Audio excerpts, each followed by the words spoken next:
Hello and welcome to baby's kitchen once again. আবার আমি একটা চটপট ভেল আইটেম নিয়ে চলে এসেছি, যেটা স্ন্যাকের জন্য একদম পারফেক্ট।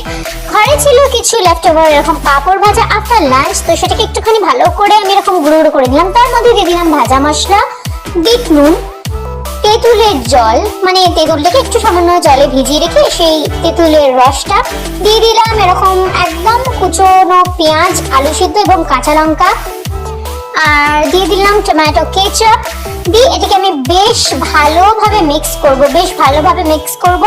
মিক্স করলেই কিন্তু রেডি আমার ইভিনিং স্ন্যাক্স এর জন্য একদম পারফেক্ট চটপটা ভেল, যেটা আমার পার্সোনালি তো বেশ ভালো লাগলো। যদিও এটা আমি ফার্স্ট টাইম বানালাম, খুবই ভালো লাগলো। তোমাদের সকলের কাছে রিকোয়েস্ট রইল অবশ্যই তোমরা এটা ট্রাই করো এবং আমাকে কমেন্ট করতে একদম ভুলো না তোমাদের কেমন লাগলো।